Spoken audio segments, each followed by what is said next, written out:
If you pay any attention to YouTube content creators in the state of Texas, no doubt you've come across the name John Sorsby. I was recently introduced to John through a mutual friend, and I'm going to read this bio from another interview that he did in a Houston magazine. John Sorsby is a Texas travel content creator who set a goal to visit all 88 Texas state parks within a year, completing his challenge on his 36th birthday. He says the project inspired his travel content and led him to explore every corner of the state. Sorsby grew up in Houston in an active family where sports were central. He played football in college and graduated from Texas State University in 2011. In this conversation, John and I covered some of the work that he did hitting each of the state parks in the state of Texas, culminating in, I believe, the last state park he visited was October of last year. We talked a little bit about what he did before then. He had created a couple of camping, sort of glamping operations in West Texas where he really feels the most at home and the most comfortable, the most inspired. But got to know John throughout the day today. It won't be the last time we talk. We're very much cut from the same cloth and really enjoyed the visit with him. So with all that said, I hope you'll enjoy this conversation with my friend, John Sorsby.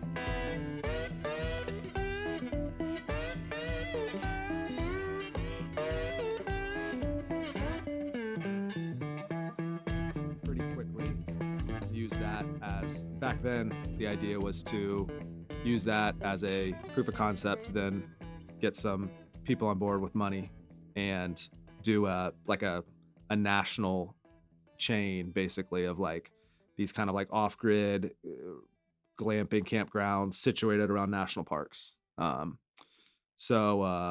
Under Canvas is one. I don't know if you're familiar with any of that. Under Canvas was one that was doing something similar. I'm trying to think who the ones I looked at. Collective Retreats, I think, was one. And it's, this was like when I was first getting this idea, it was like, 2018 or so. And it's gotten a lot more common now. And there's a lot more in those high tourist remote areas. It's a lot more, there's just a lot more of those type of places now. Yeah, But COVID helped. yeah. So I was always kind of planning to sell that one, most likely. And then when COVID hit, that was like March of 2019 or March of 2020.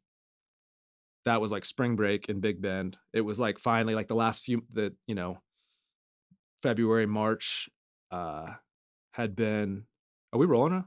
Yeah. Oh, okay. We just roll into it. Cool. Yeah. This is sort of a continuation of the conversation we've had all morning, and we'll record an hour or two of it, and Cool. then, whatever happens afterwards happens. Sweet. Yeah. So it had really, like, I just kind of gotten to the point where it was starting to roll, it was starting to work.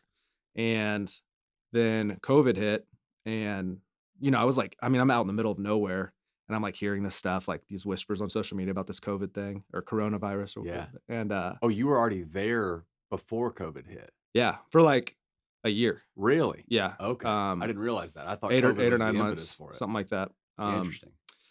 And overnight, the county shut down all hospitality, and then the national park closed down. And so I had to go. It went from literally like my best day so far to $0 overnight. Instantly. Yeah, and like the sheriff was driving down my dirt road, making sure I didn't have guests and stuff. It was crazy. I had no idea that was something that could happen. Until just a couple days before I started getting worried about how it might affect me.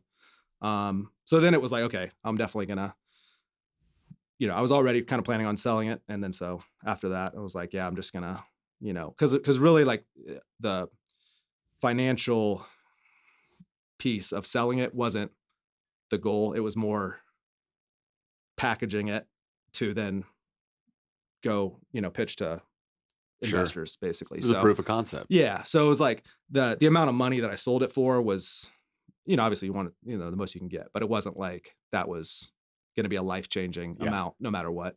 So there was a local couple out there that was, they were permanently out there, and they weren't worried about like kind of the short term of COVID. Yeah. And so sold it to them. And then I started going down the road of pitching investors and doing all these Zoom talks during COVID. And like every meeting I did, I was like, I just felt less and less good about it. And I About the felt, business model? yeah, about just having all these. It felt like I was interviewing people to be my boss the whole Ah, time, yeah. and and I was like, and I was also I was kind of like pitching a life of just. It felt like I was also pitching a life of just an endless sprint Mhm. to just open location after location after location and never live anywhere and kind of just constantly be pushing that forward the way I'd been doing the previous year, which was, I mean, I was working in the desert 24/7, 365, like living in tents and trailers. And it was a tough life, you Yeah. know? And so ultimately, yeah, once I started getting some verbal commitments and things, and you know, I'm meeting all the right people, the ball's rolling on trying to get some money to do this. And I kind of pulled the plug on going Mhm. that route Yeah. before it got to a point where there was any, you know, legal stuff or anything like Yeah. that, which was definitely the right decision. At what point Um, do you buy the second property? so then I knew I still wanted to do that, but yeah, I just wanted to do it kind of slower and on my own terms. Yeah. And so then I essentially did the same thing again.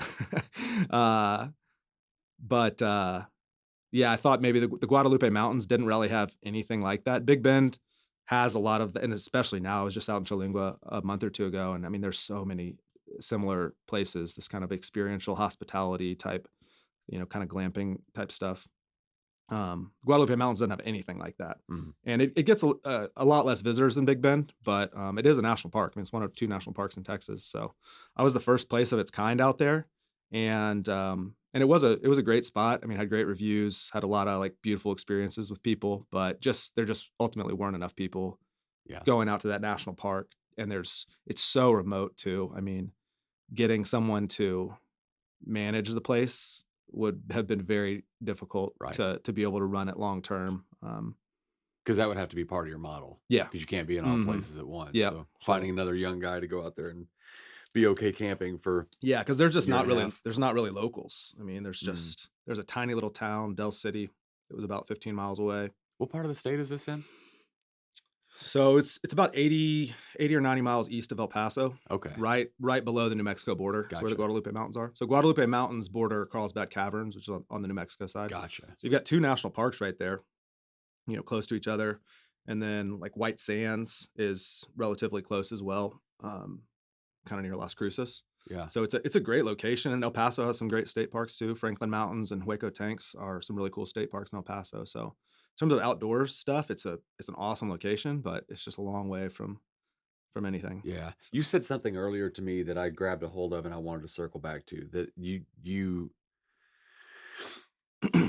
having your phone in your pocket means you can always be a content creator. And when you're doing it for a living like you are, so much of what you're doing through the lens of what's going to play well in content. Hmm. But you also said that the that could be seen as the downside of it, but the upside is that it's forcing you to go and do things that you might not otherwise do or you might put off Hmm. because you're going to shoot the Yeah. content, and Hmm. that it might feel like, "Ah, I'm going to do this content shoot at the state park," but then by the time you get there, you're Hmm. happy you did it. Yeah, for sure. How scalable is that over the long term? Like, I is that the guess we'll thing you wanna see. keep doing?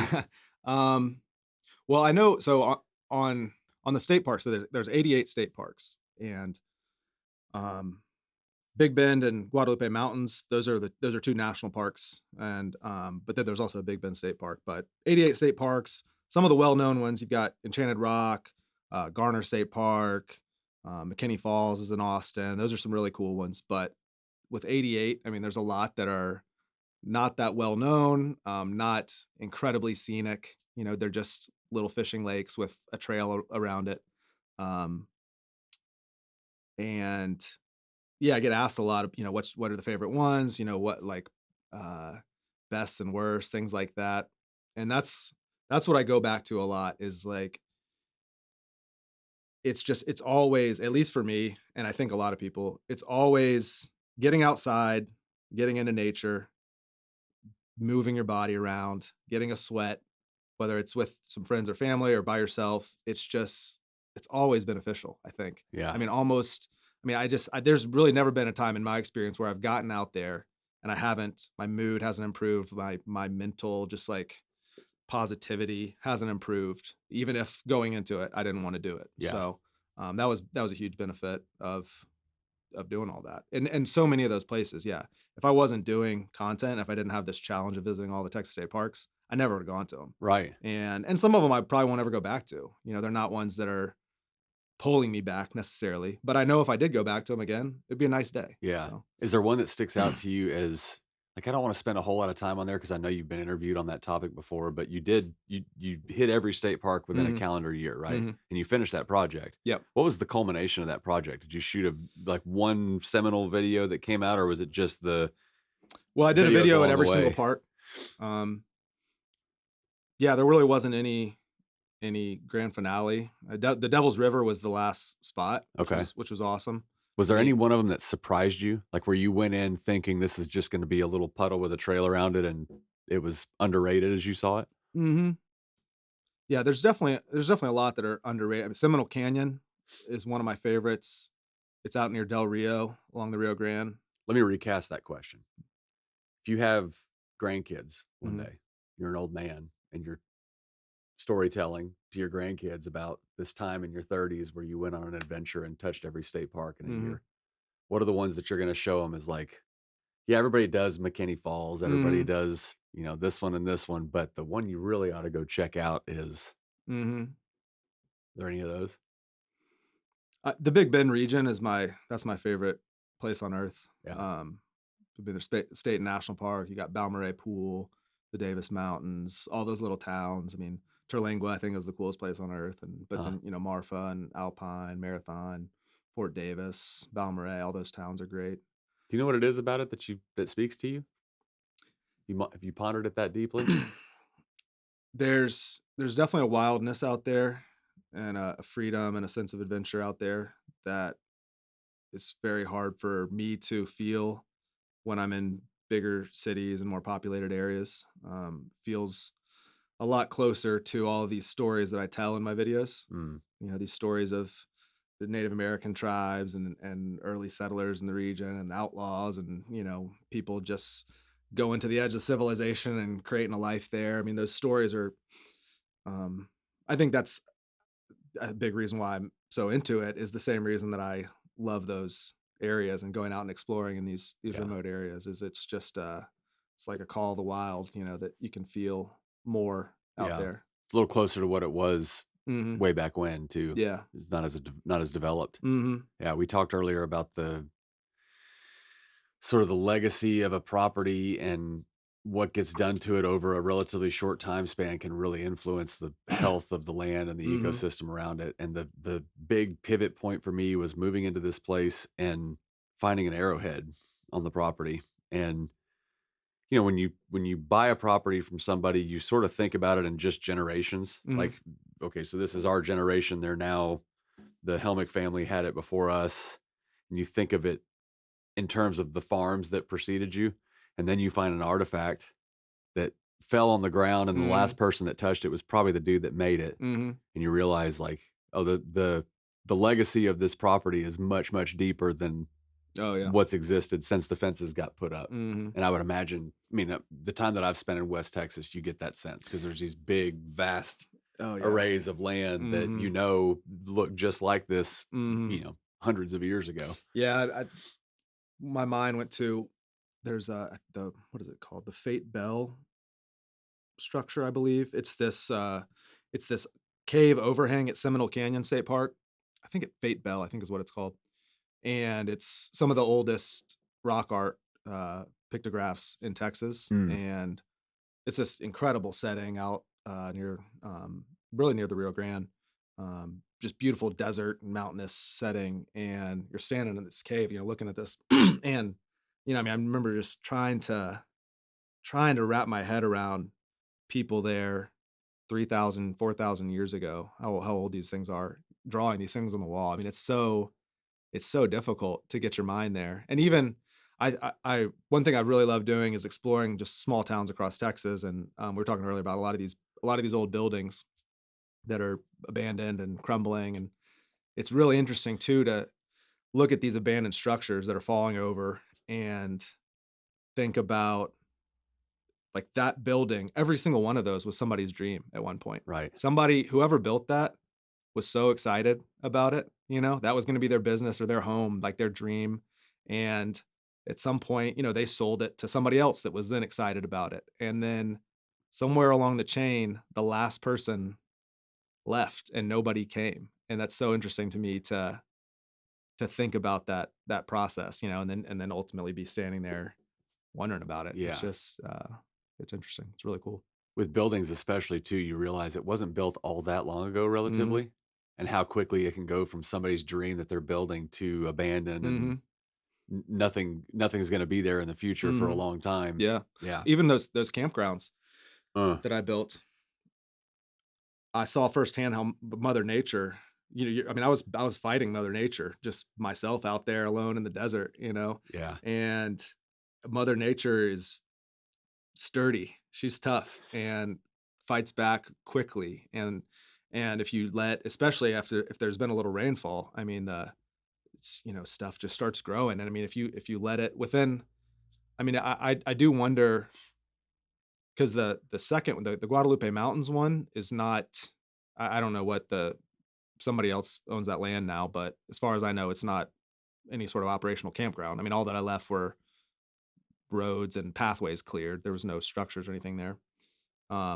And I wonder how long it will take until there's no sign of anything that I did out there. Yeah. Probably Probably not long, not right? long. Uh-huh. Maybe a decade or Yeah, less. I mean, I think there's some cement blocks that I was just like a fire pit or two that I kind of just left. Yeah. I guess those will still be sitting there. Somebody will come across underneath a bunch of vegetation one Yeah. day. Man, So, I remember where that changed for me. I remember where I developed a different perspective on the passing of time, and it was when we were in Southwest Austin in that house on Convict Hill, and sitting in our backyard, there was a fire pit where we had our campfire group. mhm, We just had this big boulder that sat there, and it made this perfect little table right next to the fire where you could set stuff. mhm, And we had a neighbor that came over one time and was telling me, "Hey, do you know the history of the property that you're on?" And I had no idea. And he was telling me that when they commissioned the original Capitol building in the state of Texas, it was made from limestone. mhm, And the project was the company that won the bid for the project had to build with stone that came from the Central Texas region. mhm, And so their bid was, we've got this property west of Texas or southwest of Austin mhm, where we can set up a quarry operation and we can set up a railway operation to bring the limestone in, and all we need is some convict labor to be able to go out there and mine the stone. That's where the name mhm. Convict Hill came from. Not realizing the whole time that the stone that was there was cut to be a cornerstone of a building. And Wow. I didn't ever realize it until he told me that story. And then you start to look at the rocks differently. Mhm, And then you realize, oh, this one rock that I've passed by and touched hundreds of times is actually something that has a real deep history mhm, to it and a backstory that I never would have known mhm, had I not had somebody there to give me mhm. that backstory. It's pretty cool. Yeah. You're a storyteller by nature, and you told me earlier that you're a writer, and that sort of manifests itself in the narratives for the Mhm. videos. But do you write outside of that? Were you a writer before? I wouldn't call my I mean, I have always enjoyed writing and found it felt like relative to my peers, it came easier to me and that I was got positive feedback, whether that was in school or just people that had read it. I've done, I've blogged and done different stuff online before and written for myself privately before. Um, but yeah, I think like maybe 10 or 12 years ago before social media, became it's so video centric now and there was a era where blogs were huge, and I kinda just missed that window. Hmm. That almost would have been, like, better if I go to all these places and just write about them and, like, put in, like, 1 or 2 pictures. That'd be But yeah, better. It'd be easier. uh, Define better. mm, making videos and being on camera was never something that I dreamed about or is supernatural to me, Hmm. and I knew that in 2025 or in 2023, really, when I started. And really, the whole time I was doing those campgrounds, I knew that if I had created the time to make a video of what I was working on every single day and post that, it would be interesting to people. What I was doing was really unique and interesting. I was working so hard just on the actual work. I never really created the time to put that much focus on it. Mm. And that was part of what led me to when I had a little more flexibility and didn't have this physical thing, this physical location. It's like, okay, I'm really going to make a run at doing this social media stuff because it just, I mean, when you can reach a lot of people, it just opens up so many doors to make a career out of going and visiting every state park, Yeah. doing cool stuff that you already want to do. And now you can monetize it basically. Talk about the downsides to that a little bit. When you first got to the house, we talked about sometimes you get noticed in public or you get recognized. Mhm. Is that if you're not the kind of person that's really into that sort of thing, how do you deal with what would be perceived as a downside? Yeah, well, that element, and it's, I mean, number one, I'm like so incredibly grateful for any person that watches my videos. I mean, Yeah. it's crazy that this is my job, and it's because of like each person that watches it Yeah. that there's value to businesses that I work partner with. And you know, individuals that just it doesn't. It's not like it happens all the time, but like I was at Robert Earl Keen at Green Hall Saturday Hmm. and saw a few people that that recognized me from like that's a crowd that is not as surprising because Yeah. if That's your if you're at people. Robert Earl Keen show at Green Hall, like that's my Right. folks. You've seen my stuff. Uh-huh. But yeah, it's not like it's every day walking down the street or anything. Um, that's cool. Where it feels a little weird is so one of the ways that I make income is partnering with visitors bureaus of different cities and towns. They all have marketing budgets to promote the businesses and tourism for their cities. Hmm. And so I'll go in and do, videos at, around their town and so a lot of times the visitors bureau people have contacted businesses and restaurants that they're trying to send me to ahead of time and let them know. And then so then when I walk in there, they're like, "Oh, like this is that's the influencer," Yeah. and Yeah. you can just feel that it's different and that they're catering to me more. And I really don't like that feeling Yeah. of being treated being treated differently when I mean, I literally my whole thing is I feel like is the perspective of just a regular guy that's just walking around to these places and learning about them as I go and just kind of bringing the audience along with me and telling them what I've learned about. So yeah, so I don't love that feeling, Mm. but it's certainly what people say about comments that one negative comment is going to outweigh 100 positive comments. That's definitely true. Mm. Um, you feel them. I learned pretty quickly that just staying out of the comments is the best way for me to operate. Um, People write negative comments on your content. every once in a while, Just a troll. people will argue with each other frequently. Uh, That's more so what it is. Um, history has there's racial elements in history, there's cultural elements, there's religious elements in history.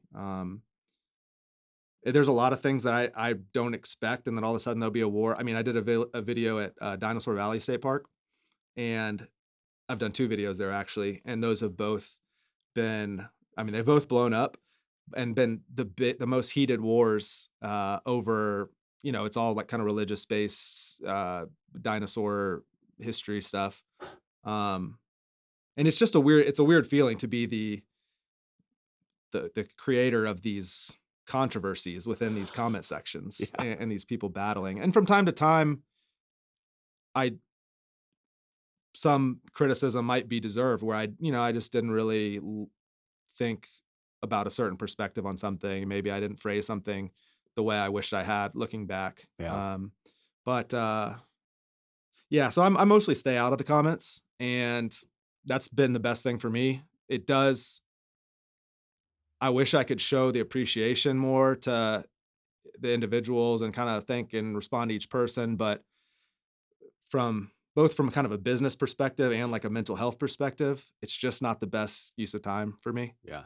Um, because I work really hard at what I love. I love what I do, but I work really hard at it, and just responding to every comment and every message and every email is just it's a lot of time, and that's really draining energy wise for me too. We kind of Mhm. talked about earlier, like being solitary is what builds me back up, and then kind of whether it's in person or even just messaging and answering questions and giving people recommendations, that kind of does drain me a little bit. So Yeah. I have to guard the energy a little bit. How does it yeah, okay, so you were a baseball player at one point in your life, Mhm. and I played baseball too, and played when I was the best version of myself athletically was when I just went and played a game. Mhm. When I wasn't paying attention to statistics, I wasn't necessarily paying attention to feedback I was getting when I was on the field, I just went and played. Mhm. And what kinda messes with me a little bit about doing this or about doing what you do is that you have two competing sides of your brain. One would tell you just do what you're getting energy from Mhm. and remove yourself from the noise that's generated by the content that you're putting out there so that you can really be honed in focused on the thing that you're actually getting the juice from in the first place Mhm. so you can keep going. But at some point you're going to see a video take off and it's going to be noteworthy and you're going to start asking yourself that question of like what was it about this thing that made it catch on where other Mhm. things might not have. How much do you allow stuff like that to influence the direction that you go in your content? Like, oh, this did well last time, so let me try to emulate it over here again. Or is it just Mhm.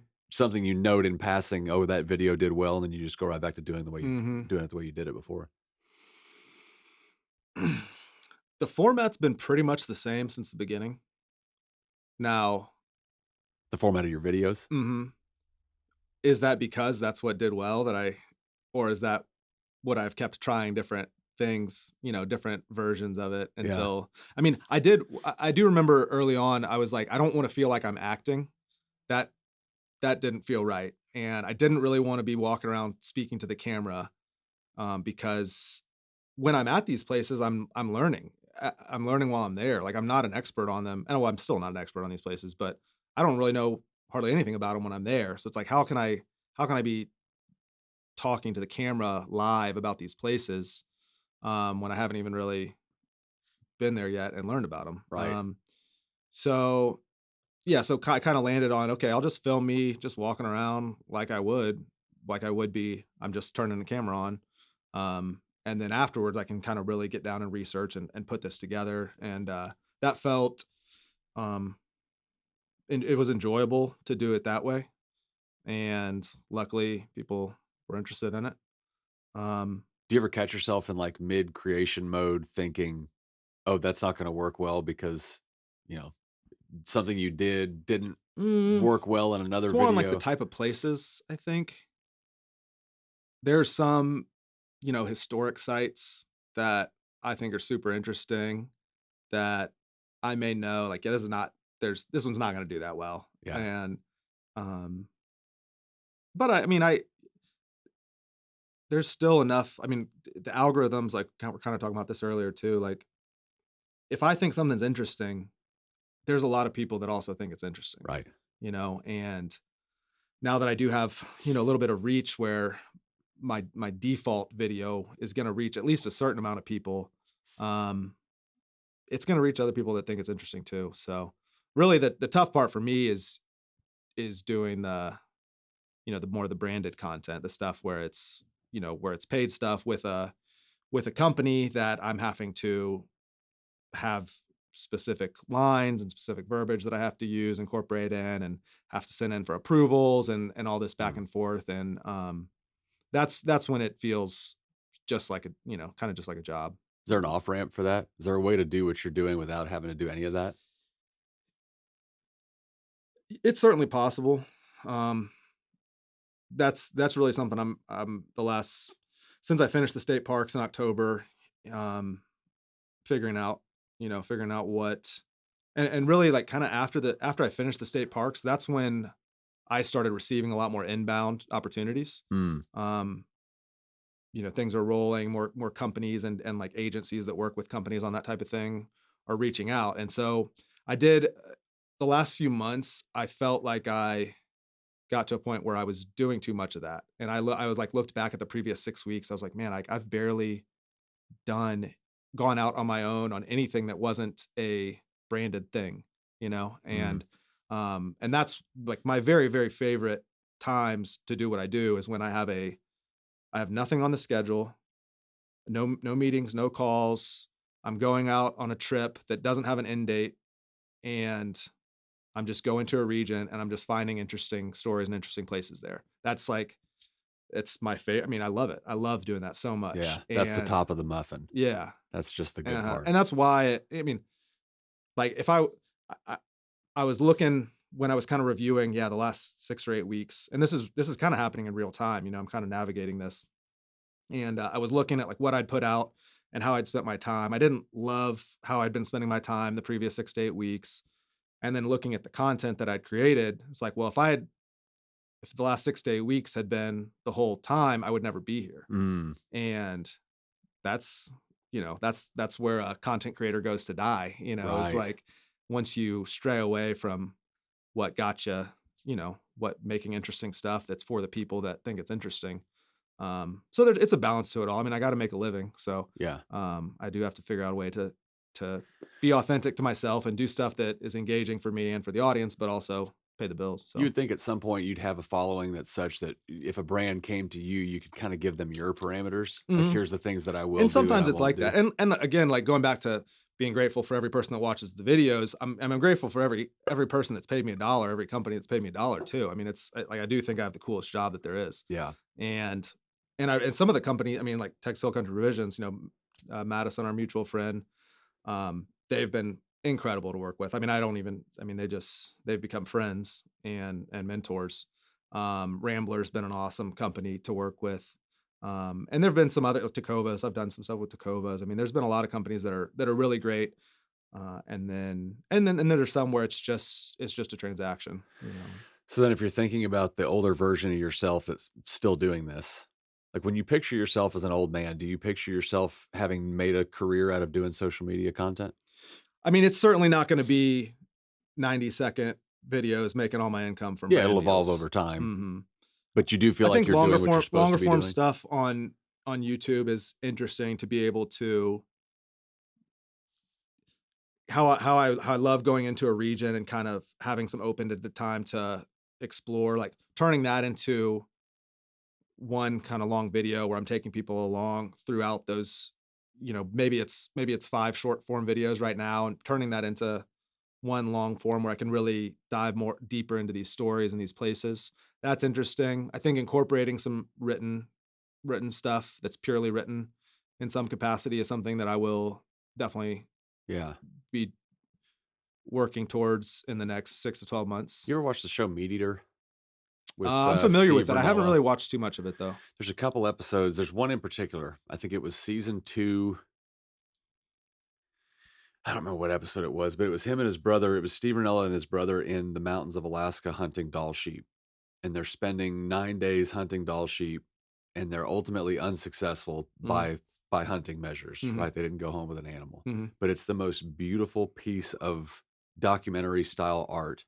And it's like what you're doing, but long form, where mhm, you've got really beautiful shots. The mhm, cinematography on it's really, really high quality. And it's just him and his brother. So mhm, he's probably invested in some gear. But he goes out and he shoots the content, and then he writes this whole narrative version of what he's doing. And mhm, it's not just here's the story about the place that we're at in Alaska or about the animal that we're hunting. It's mhm, way deeper than that. mhm, And I feel like you could make an entire living out of doing that kind of content mhm, just in the state of Texas. You mhm. wouldn't even have to leave the borders of Yeah. Texas. It is funny that you say that because I love that I've created this Texas brand and it's Texas centric and everything. But the few times I've gone on trips to other states and I've said, "Oh, yeah, let me see if I can. Oh, there's some interesting stuff here. Let me make a video or two while I'm on this trip." The people People they don't revolt. want it. They don't want it. They Yeah. want Your followers are yeah. Texans. I mean it's 97% Texans, and then I can tell that the people that follow me outside of Texas, they grew up here. It's just big cities, Chicago, New York, or maybe just across the Oklahoma border or something. Yeah. So, yeah, it is funny. I've created a box myself in a little You bit, but box it's yourself. it's plenty big. Well, So, sometimes you got to punch the box though. yeah. You got to get out of hmm the box Yeah. and That was actually something stretch your Madison and legs. I talked about early on when they started Texas Hill Country Provisions. It's obviously Texas is in the name of Hmm. their company. But yeah, he's like, basically Texas is big enough that Yeah. we can just go after You ever met Texas. somebody from Texas that didn't love going to Southern Colorado? No, Y everybody from Texas loves going to Southern yeah. Colorado, so Uh, that speaks to the Texans' heart just as much as yeah. Texas does. Yeah. Yeah. How does your family feel about your job today? Were your family supportive? Were they skeptical? Yeah, they're definitely very grateful that things are going pretty smooth these days for me. Um, they've all I mean, my parents and my sister, and now my brother-in-law and, my 2 nieces. I mean, that's kind of the core squad for me. Yeah, they've been incredible the whole way. They've always I mean, always been supportive and, um, certainly I think having that foundation has enabled me to feel like I can take more risks, kind of. Not that they're, like, not that I'm gonna go move in with them or something like that if times get hard, but just knowing that there's people that are like, have my back no matter what. Yeah. Um, but certainly the lifestyle I was living, working on this campgrounds, I mean, just going off with nothing to the middle of nowhere and just working, I That's mean, different. that's tough on parents, I think, seeing their kid go out there and work like that with no telling what happens.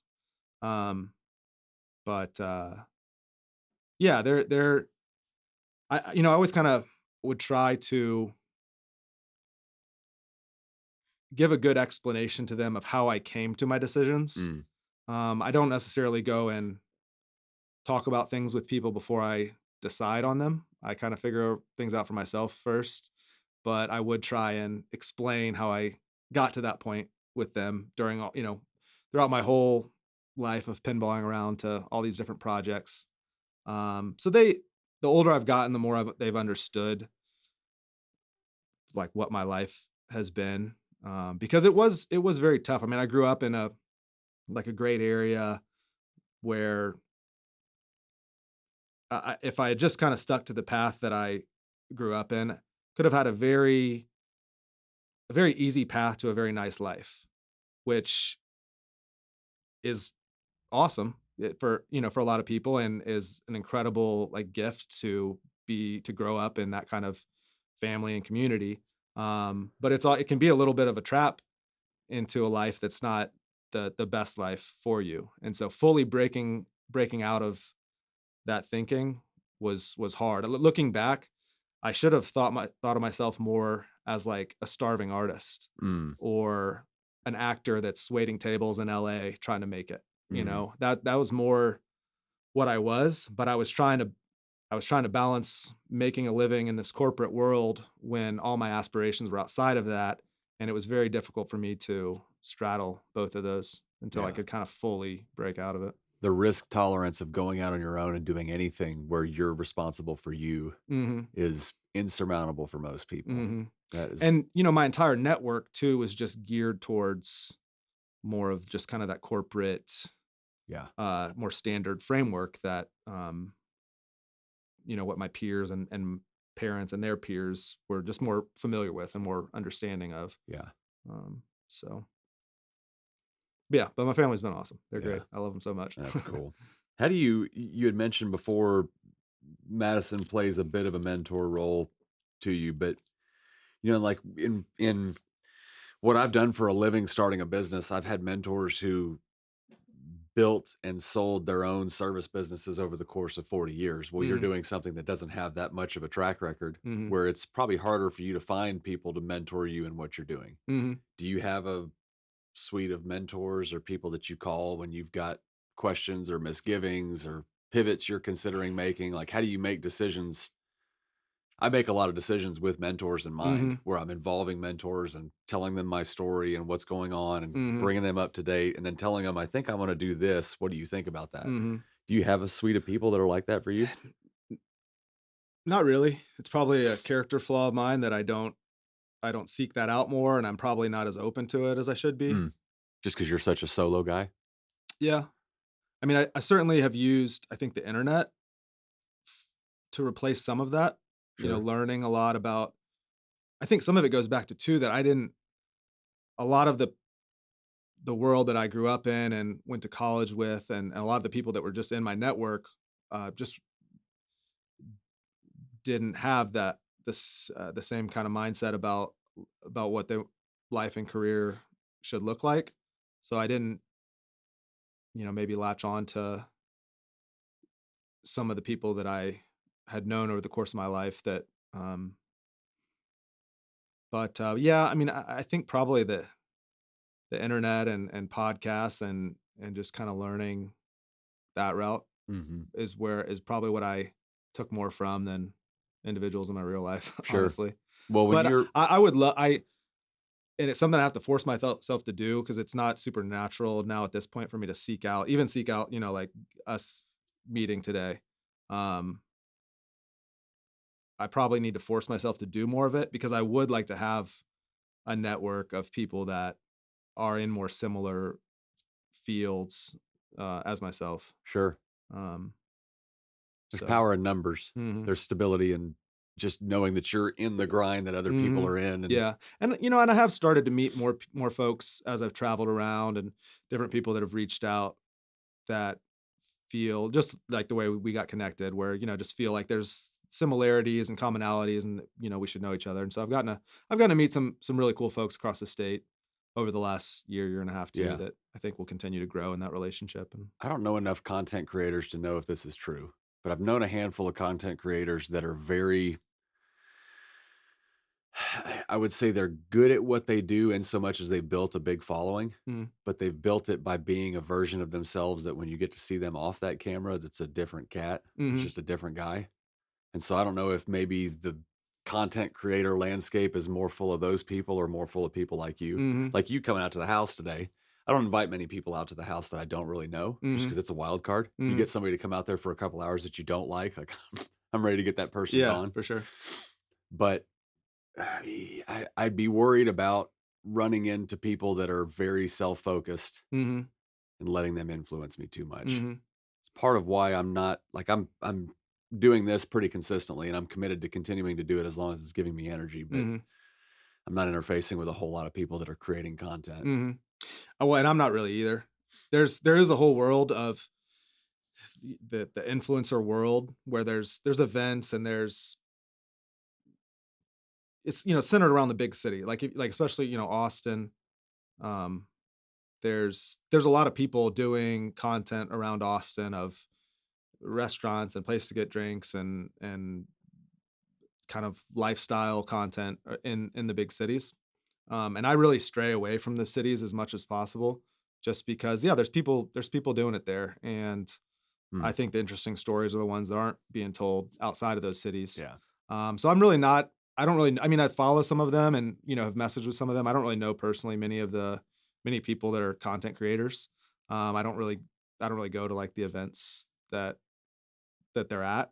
Um, I think there's a place for a lot of different types of content, and they're good at what they do. I just think of it as kind of a different thing than what I Yeah. try and do. That's not what gives you energy. Yeah. Yeah. Mhm. It's understandable. Well, what's beautiful about your operation is that like you see some of these content creator operations and they get out of the car and they've got a guy already with a camera up, and then they've got this person over here with their cell phone out, tweeting Mhm. about it, and they've got this person over here that's responsible for coordinating everything and Mhm. making sure it's there. You get out of the truck with a tripod in hand and your cell Yeah. phone and set it up on the porch, and let's just go have coffee like we would have Uh-huh. anyways. It's Yeah. a much easier thing to kind of pick up and go where the spirit leads you, so to Mhm. speak, Yeah.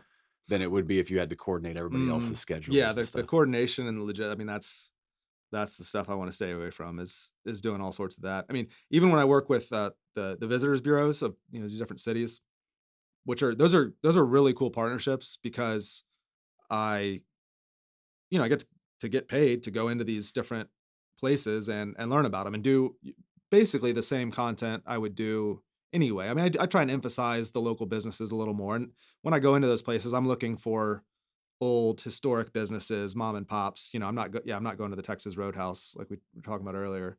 So I love highlighting those long-standing businesses, but a lot of times, yeah, they'll want to put together a strict itinerary for me, and um, and I appreciate it, and like I appreciate them wanting to help highlight the local businesses there. But yeah, I kind of like recoil a little bit at having days worth of itineraries set for me because yeah, I like to to wander through and see Mm. what story grabs me as I'm learning. And then you talk to some locals in there and they tell you about something that isn't even on the internet anywhere, and then you go find that. And so, yeah, so less organization and logistics with other people, the better for me. Yeah. Can you pre-wire people for that? Like if you're talking to a visitors bureau, you're going to go to this area. Can you Mm, tell them, hey, don't give anybody a warning that I'm coming. It changes the experience and it won't hmm be as good. Yeah, I'm getting better and better at setting expectations and figuring out what things I need to look for to, yeah, to set the expectation to not only make my experience as enjoyable as I want it to be, but also make the content as good as it can be. Yeah. Because so many little things, tiny things you wouldn't think of, can impact how a video does. And when you think about, I don't think many people that I'm working with from the visitors bureau sides or the company sides that I'm doing brand deals with, I don't know that they're putting themselves in the shoes of the person that's scrolling on their phone. Mm. I mean, it's Mm. just when you think about, and I know you don't, have a healthier relationship with your phone than most. It seems No, I like. don't. I act like I do, but Okay. yeah. Um. YouTube Shorts are probably where I spend the most Okay. like mindless time Yeah. scrolling, Uh huh. which works well with your kind of content. Yeah, but it's just, I mean, it's a flick of the thumb. It's Yeah. so quick, and It's a slot machine. yeah, and people sniff out an advertisement so quick. It just even the way you phrase certain things. I mean, they're just going to scroll on, and now I get also that if you're a business and you're trying to push a product and you're paying me to push a product or whatever it is,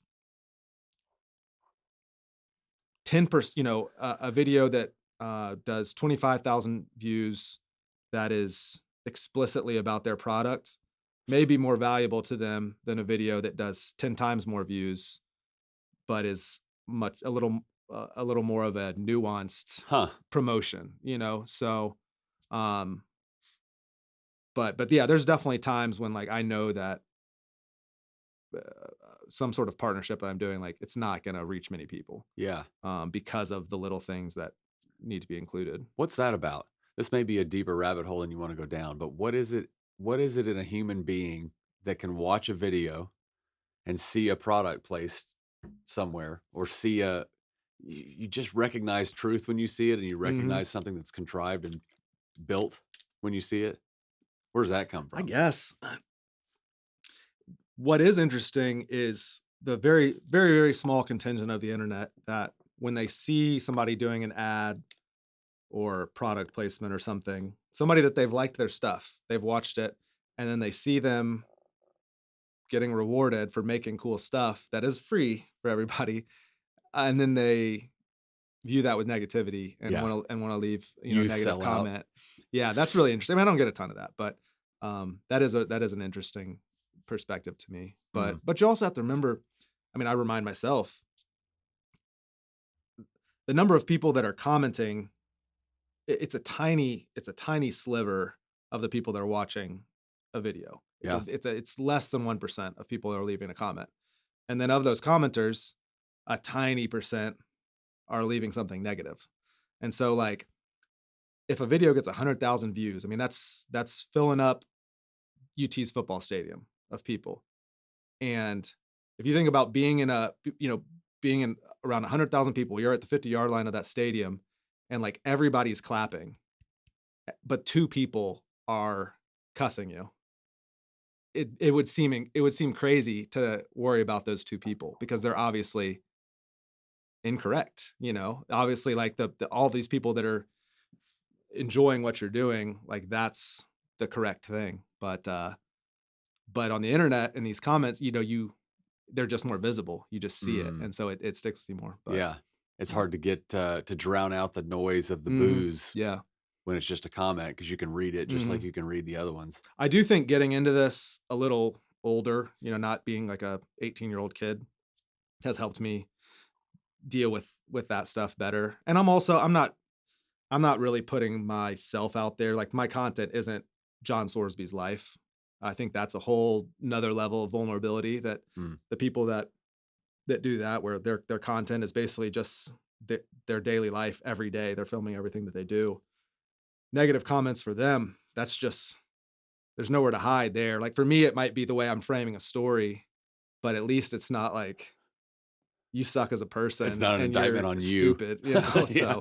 Um, so yeah, I can't imagine if I was 22, like thinking about me back in college, like, oh my God, Yeah. I was an idiot. I mean, I feel fortunate that I went through college sort of at the early mhm. stages of Oh social yeah. media because I probably would have abused it way Mhm. more Mhm. had it been around 10 years prior and Mhm. been in its maturity stage by the time I Mhm. got there. Mhm. Okay, so imagine you're talking to a 17-year-old or even the 17-year-old version of yourself. Mhm. It's like one of the most popular listed uh, career paths for a teenager in high school now is that they want to be an influencer. Mhm. What do you tell a 17-year-old who wants to get into content creation as a way to make a living? You've got to enjoy the process. I mean, the stuff, whatever you're making content about, you have to enjoy it. If you're if you're doing it because you think you want attention or you just think it's cool or easy or I don't know what, whatever, like it's a, you got to work hard at anything that people are having success at, any job, they're working hard at it and they're good at it. And um and anything can turn into a job if you're doing it solely for reasons like other than enjoying it and being fulfilled by it Mm, and enjoying the work itself of doing that job. So yeah, if you're gonna do it, you got to enjoy the process of all of it. mm, Of making it, of editing it, of um, yeah. I mean, I spend every 90-second video is really probably about a full day's work in terms of researching it, traveling, filming, editing the clips, putting the scripts together, doing the voiceover, pulling out some photos, doing the cover photo, captions, tag, all that stuff. It's about like a full work day mm. to make one 90-second video. So um yeah, if you don't enjoy all the different aspects of that, then it's going to be just like any other job. It's going to be a job. Hmm. Yeah. Is there a piece of what you do that you would outsource to somebody else? Like the stuff that doesn't give you energy? Is that part of your plan long term? Well, I've definitely thought about working with an agency to do the brand deal side of stuff, where Mm, they're the interface with different companies or different agencies that want to do some sort of partnership with me. That is the most draining for me, mm, and the part that I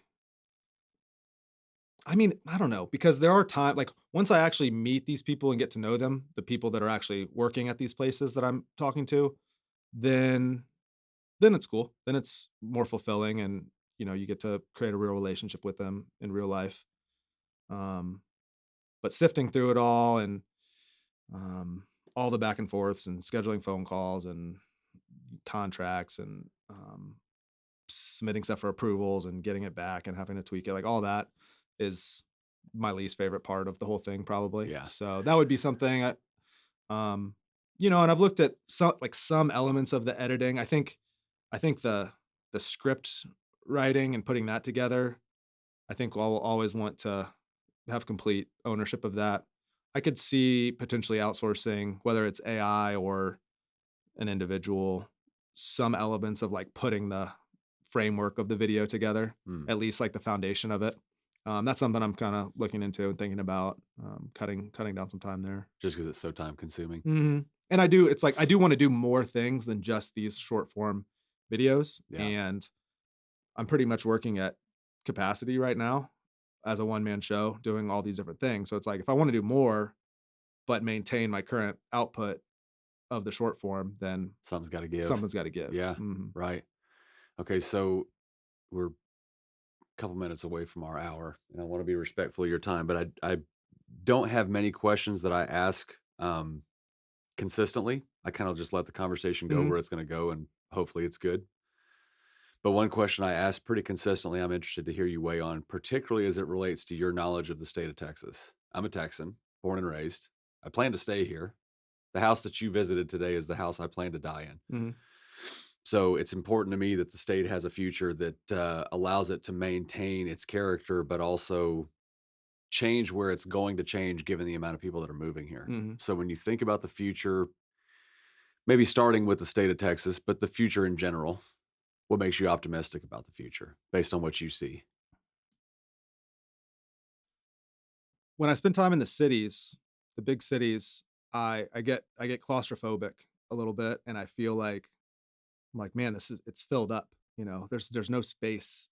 But then you get outside of those and you drive around the state and it's massive and most of it's empty. So I I do like that. I think it's it's easy to get cynical about just people in general, I think, and human nature when you spend a lot of time online. Um, I think that a lot of the stuff, especially the state parks and getting outdoors, getting more in touch with nature, it's so beneficial, I think, just for like mental health, physical health. Um, and it's very encouraging that centering a lot of my content around that and showcasing that and like the natural beauty of the state and all of these places you can get outside and get into nature and move your body around.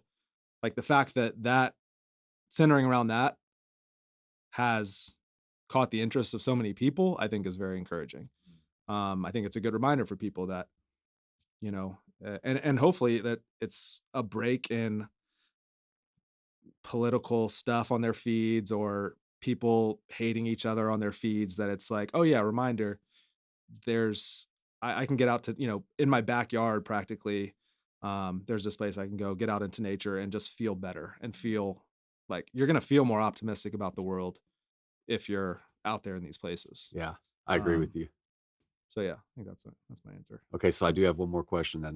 That sparks something that I really want to hear you weigh in on. We talked a little bit about device addiction earlier Mhm. and the slot machine that is the swipe and touch of scrolling through a feed. When you're doing it for a living, you can really make an excuse for spending so much time on the device because this is how I make a living. Yeah.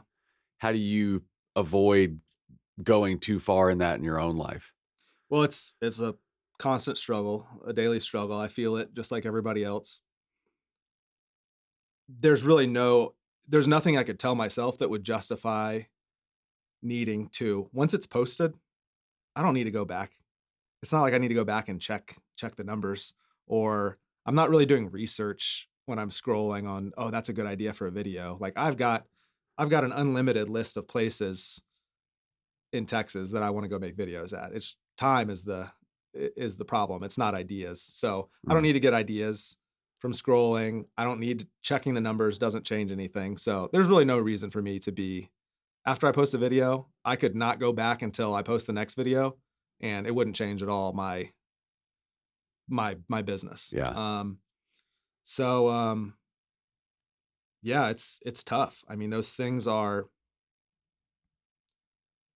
they're so addictive, and I kind of think of them like the same way I think of food. Um, like obviously, I think everybody knows if you eat healthy foods, if you eat less processed foods, less sugar, drink less, what all the different things that are bad for you. Everybody knows they're bad for you, but they're right there. They're readily available. They're the most available. They're the cheapest. They're the tastiest, and I don't know that you can just rely on like human nature to counteract the foods or the phones or some of these things, uh, just saying, yeah, like you spend less time on your phone. That's easy to say, but look at the actions. yeah. It's like say no to drugs. Yeah. I mean, so I don't know what the answer is to that, you know, whether it's food or phones or anything that's incredibly addictive and bad for us. I think it's Yeah, like, do you just regulate? I'm not a huge regulations guy. Um, so I don't know. I really don't know what the answer is there, but yeah, I mean, it is crazy just in the 15 years, even 10 years, that we're all just walking around on our phone, you know? I mean, our lives are on our phone. My career's on the phone. I mean, Yeah. it's such a massive change. I'll turn this back to optimism and Okay. your reasons for it then, so we don't end on that note. I think that if there is a solution to it, you're more a part of the solution than any regulatory oversight into how people are using their devices. Because at the end of the day, the device is a tool. Madison talks about this a lot. The device is a tool, like a hammer is a tool. Mm-hmm. And it's still relatively new to humans to have this thing in their pocket that's just a slot machine you can pull out and push your dopamine button as much as you want to. Mm-hmm. But I think somebody like you who can spend an entire day making content, yet I've seen you take your phone out and put it in a tripod 2 or 3 times today, and that's it. Like, you're not living your life through your phone. Now you're recording stuff that you're going to go back later and edit. We recorded this that we'll go back later and edit, and we'll put it out into the ecosystem. But I think somebody like you that does it for a living, but can also say, hey, put your freaking phone away and go be in the state park and just be present with it. I think that's where an influencer has a place in shaping the future of device addiction. I think device addiction is a much deeper problem than we give credit to at this point, than we recognize at this point. Because you go into a restaurant now and like there's whole families on their phone. That's probably not good for us. Yeah. So yeah, to me, man, somebody like you who obviously, you know, has to reckon with his own susceptibility to being addicted to the device and also has the excuse of, yeah, but I make a living doing this. Yeah. So, well, I appreciate that. And I do. I feel like what I'm doing is a positive for the world. So, I mean, I feel okay that, you know, that's what I'm doing. yeah. And from just a selfish perspective, I mean, it's enabling me to do so much awesome stuff, you know, and I'm like, I mean, I can look back at even just a month and just go through all like so many cool places that I get to go where if I had a different career, I'd be sitting in a cubicle for all those days where I was out at, you know, I was swimming in Balmoral pool or something, you know? Right. So, from a selfish perspective, it's just like, it's enabling me to just have like the coolest day-to-day life, which, you know, I'm super grateful for. Yeah. I'm developing that perspective myself because I tend to be the curmudgeon, like the old man that, oh, get off your phone. Yeah. But in doing this for the short period of time that I've been doing it, it's introduced me to people that I enjoy getting to know. That to me is the passion part of this project, that I'm meeting people I wouldn't have met otherwise. Yeah. Like my introduction to you was one of my teammates at my company saying, hey, you're creating these podcasts. Do you know this John Sorsby guy? I was like, no, who's that? And he sent me some of your videos. He's like, man, you really should know him. And then seeing you're wearing THC Provisions gear and texting Madison, hey, do you know John Sorsby? And he just immediately replies with introducing us via text message. That doesn't happen without social media connecting us in that way. So it's not just like the curmudgeon in me can't survive there and have a good excuse for not participating in it. Because I wouldn't have met you if it wouldn't have been for and that you're media. Publicly committing to doing this. Yeah. It forces you to meet more people. Right. You It know? does. So, the moment you say, I have a podcast, now you're in that category and you kind of have to do it. Yeah. You don't want to be the guy that does 3 episodes and then That's right. It just disappears into the, you know, the abyss. So. I got into the game one day, but decided not to. Yeah. I didn't want to be that guy. Yeah. Well, John, I really appreciate the time, man. It was fun getting to know you today and have you out to the house. Thanks for having me out. That was really cool. We didn't even talk about your cattle operation at all, but that was really cool. You know, getting to see what you're working on. We'll do that in a follow-up visit. Love to do it again. Yeah, and I'm gonna stay in touch with you. Awesome. Thanks for the time.